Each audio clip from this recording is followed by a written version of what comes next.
Boa noite a todos, sejamos todos bem-vindos a mais esse encontro. E é um prazer novamente estar com os queridos amigos da Sociedade Espírita Chico Xavier. Eu agradeço o convite para mais essa reflexão. Eu sou Sandra Garcês, trabalhadora da Sociedade Espírita Divina Luz de Camaquã, aqui no Rio Grande do Sul. E convido a todos para a prece inicial. Neste momento, pelo recolhimento íntimo da prece, conversemos com Deus. Pai nosso que estais em toda parte, santificado seja o teu nome. Louvor de todas as criaturas.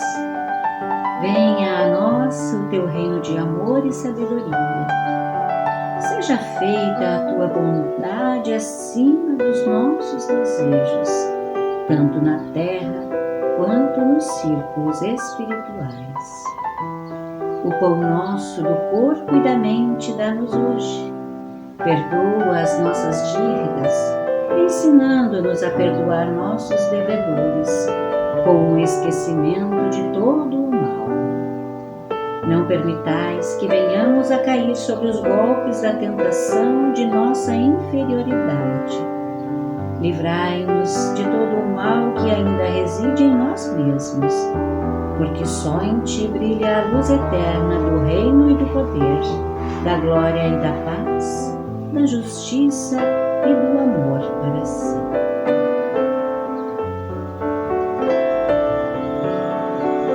Orar ou rezar? Tem diferença?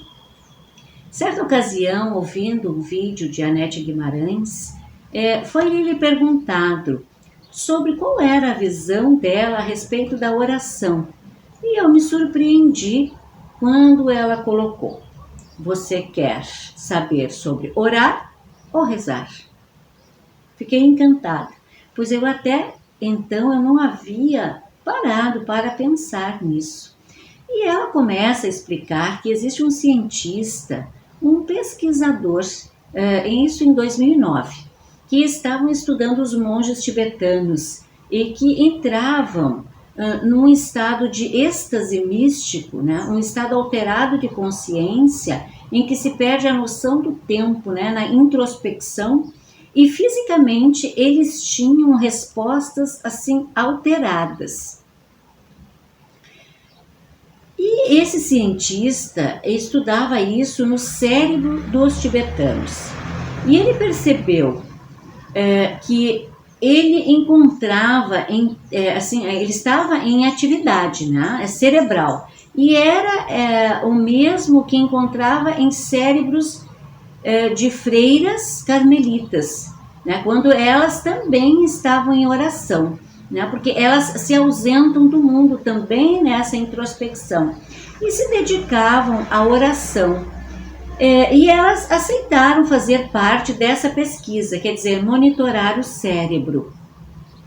E ele entrou, na verdade ele encontrou né, o traçado era idêntico, era a mesma semelhança, né, das áreas que eram ativadas no cérebro, né? E ele também repetiu as mesmas experiências e fez pesquisas com outras pessoas, outros religiosos, e que ao rezar eles não produziam isso.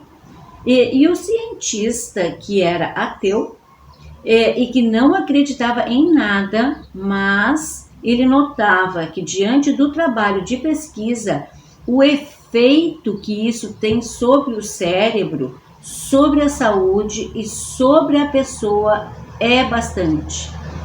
E ele vem a nos trazer que nós somos capazes de repetir frases enquanto pensamos em outras coisas. E como nós fazemos, né? É o automático, assim, que a gente está fazendo uma coisa e está pensando em outra. E elas podem ser boas ou ruins. Né? E repetir palavras, rituais, sem sentir nada, como se as palavras tivessem um poder mágico. Ele não significava nada. Né? e não faz nada no cérebro, não tem o poder místico. E ele chamou isso de rezar. E ao repetir palavras aleatórias que não compreende e sem saber o que significa, rituisticamente, né, esperando algumas respostas, então são repetidas automaticamente, aguardando essa resposta. E muitas vezes se repete preces automaticamente enquanto pensa mal de alguém, ou pensamos em determinadas coisas. Então isso ele estipulou a reza. E aí ele viu que não fazia sentido, né? E que muitas vezes nós nos pegamos corrigindo alguém e nós fazemos errado, né? Então tudo é mecânico, é no automático. Porém, não era o que acontecia com todas as pessoas. Haviam pessoas que descreviam o estado de oração envolvendo-se, assim, profundamente envolvida.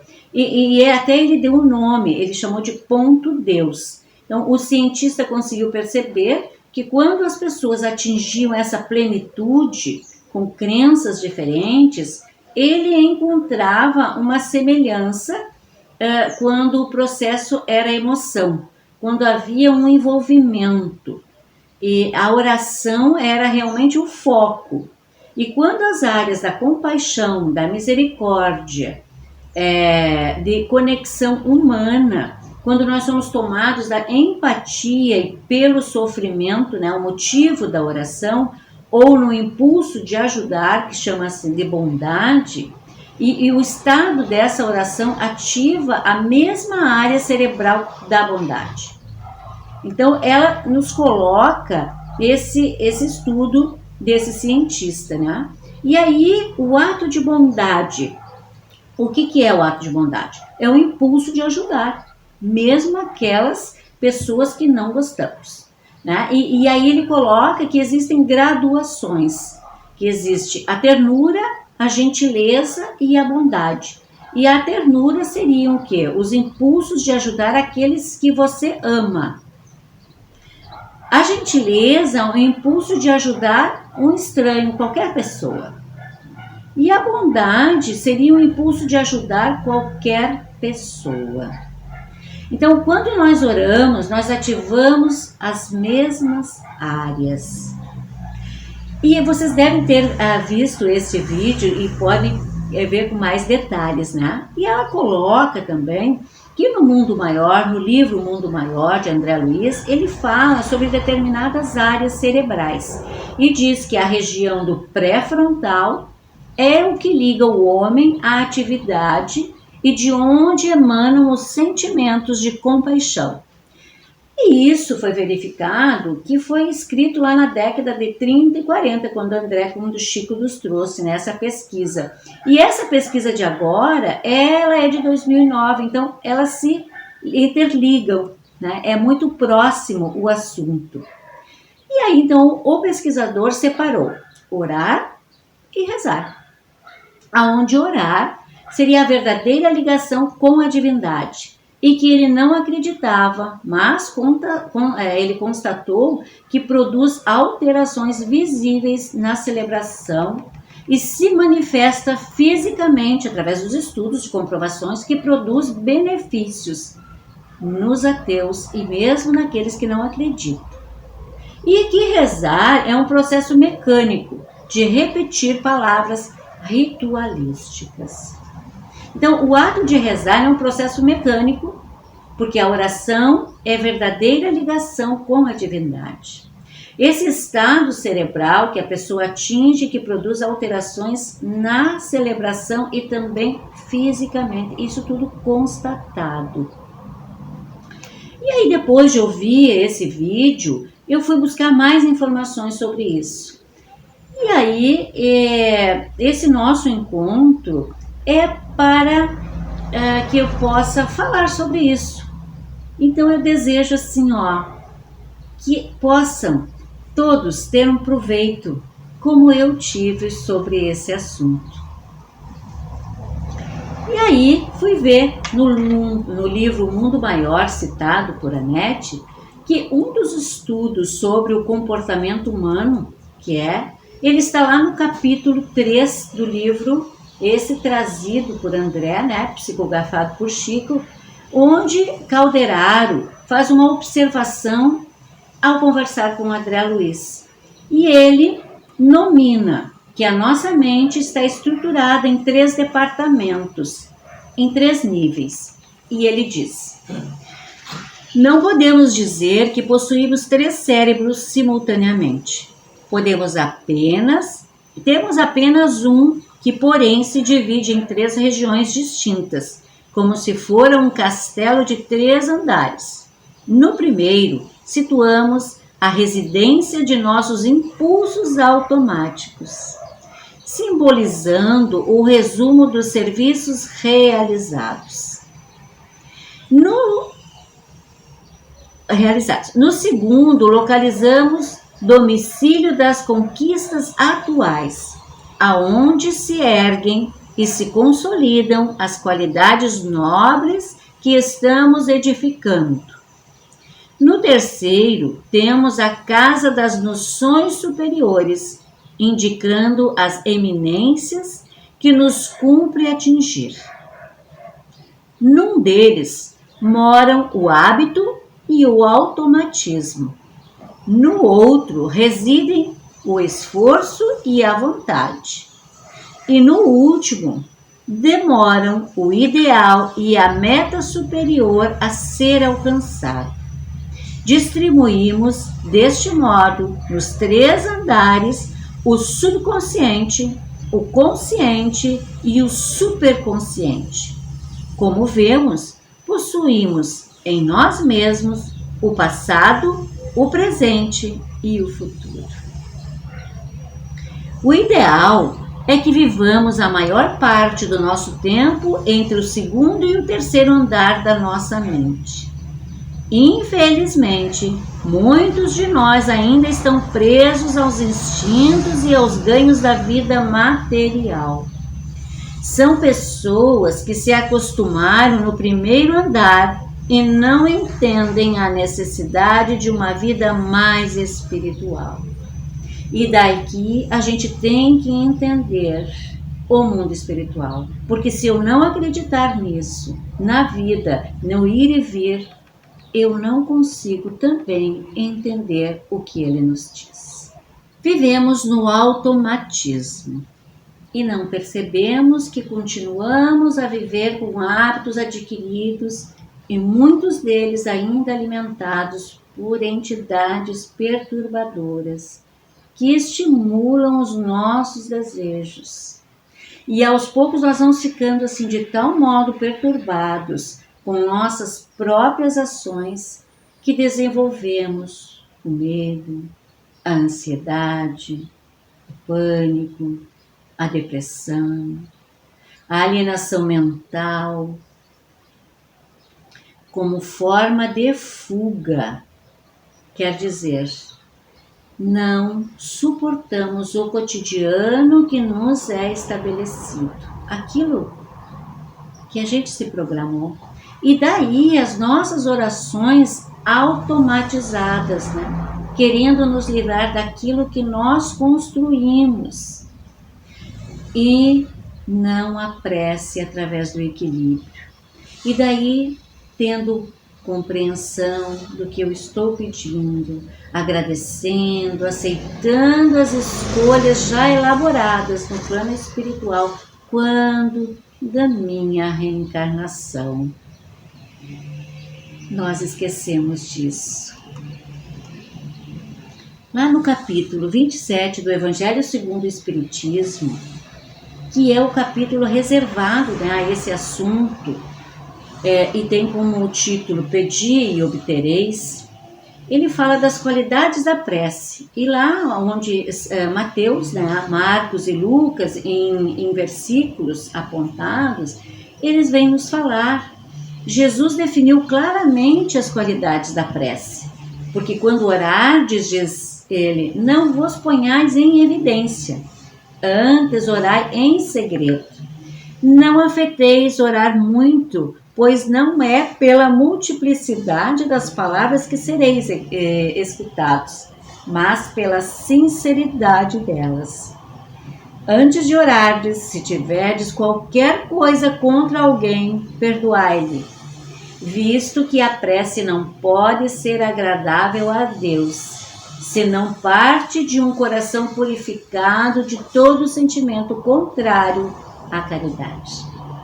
Orai, enfim, com a humildade, como um publicano, e não com o orgulho, como um fariseu, porque neste capítulo ele também fala dessa passagem onde 2 homens subiram ao templo para orar, né? E um fariseu e outro publicano. E o fariseu, ele conservou-se de pé, né? E orava consigo mesmo. Meu Deus, rendo-vos graça por não ser como os outros homens, que são ladrões, injustos e adúlteros, nem mesmo como esse publicano. Jejuo 2 vezes por semana, dou o dízimo e dou tudo o que possuo.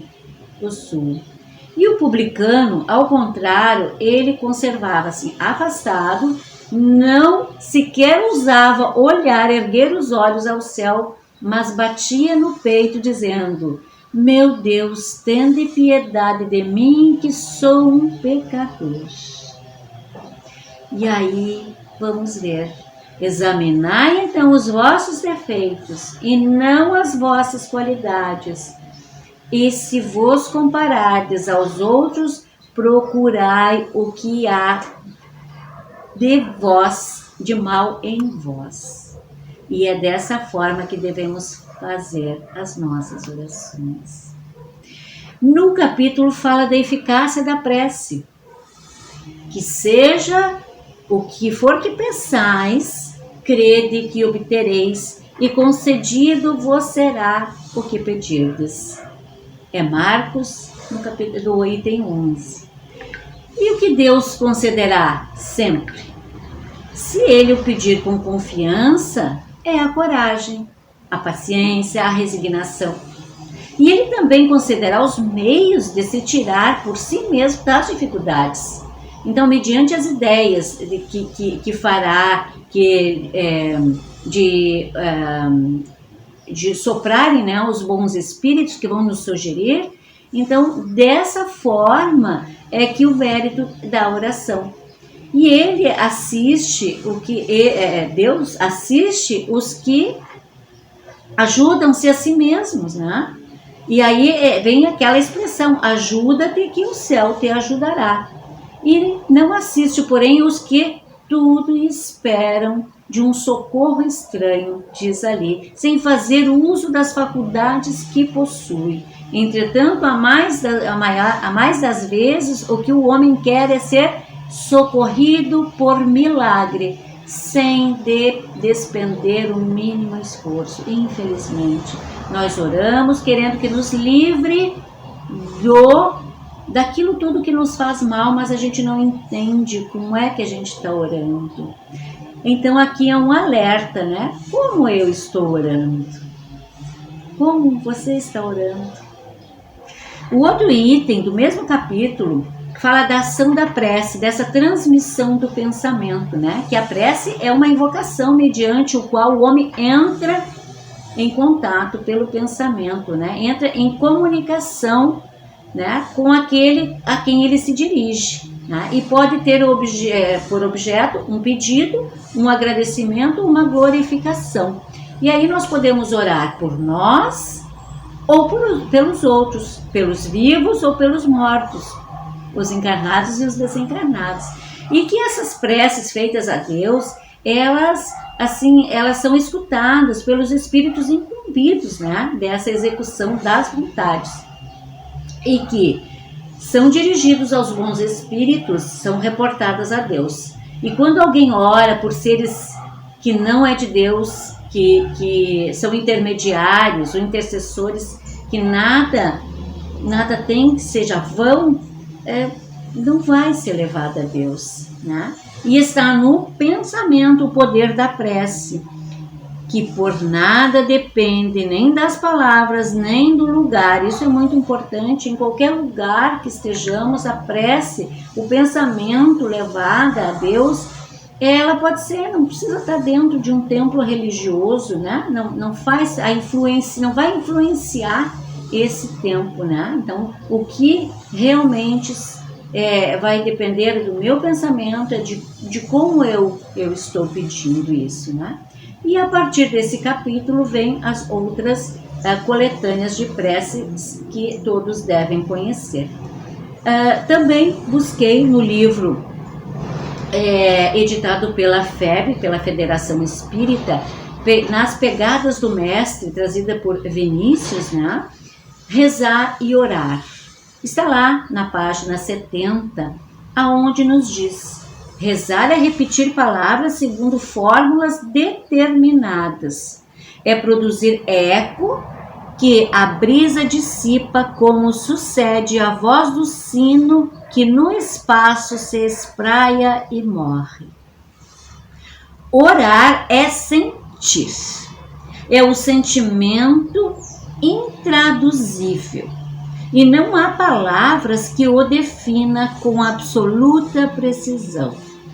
E o mais rico vocabulário do mundo é pobre para produzir a grandeza de um sentimento. Não há fórmula que o contenha, não há molde que o guarde, não há modelo que o plasme. O sentimento é, por natureza, incoercível.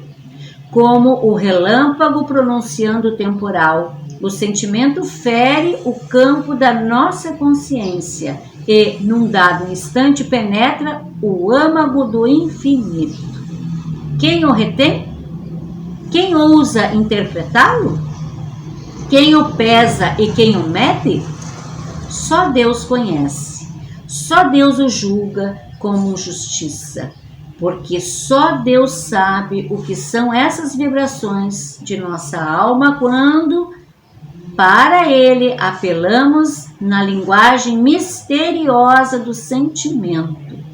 Nosso espírito sintetiza numa só vibração aquilo que o vocabulário terreno não diria após haver esgotado o derradeiro elemento de todos os seus recursos. Eu achei lindo, eu achei uma poesia essa definição.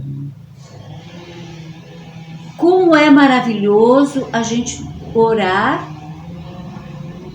com sentimento. É maravilhoso. E aí nós podemos constatar que nós somos realmente o resultado de inúmeras reencarnações e que nós criamos hábitos. E estes influenciam no nosso comportamento hoje, diariamente. Mas nós temos o poder de decidir, né? Pois a cada encarnação em que estamos vivendo é um somatório das correções que devem ser feitas. Porque eu sou resultante do ontem. E eu, como eu já vi diversas vezes, o que vai acontecer? Eu fico repetindo. Se eu não me corrigir, eu fico repetindo. Se eu não tiver desafios, eu fico fazendo sempre a mesma coisa, porque eu não me convém sair da estabilidade, sair daquilo que vai me tornar outro. Todos temos essa dificuldade, né? E também nos traz que essa forma, esse comportamento, né, essa falta de percepção da possibilidade da escolha, nós sofremos disso, essa falta de percepção da escolha. E que escolha? A do não revide. Quando uma ofensa me é feita, de não guardar mágoa, né? De uma pessoa que não é justa comigo, o que é justo e injusto, aí nós temos que ver, né? Quando esses sentimentos reagem em mim de forma negativa, né? É que eu não ainda tenho essa consciência entre perdoar e odiar, guardar a mágoa e esquecer. Então, isso está muito ainda grande dentro de mim e a gente ainda reage muito instintivamente, né? Então, viver em sintonia seria o nosso desejável. Aí nós não teríamos mais dores, mais nada de ruim, né? Vamos lembrar que Deus não tem religião, que nós somos espíritos imortais, diante das leis divinas que são iguais para todos, e que em qualquer religião, sem distinção, quando nós oramos, nós conversamos com Ele. E Ele entende da mesma forma, porque Ele é o nosso Criador.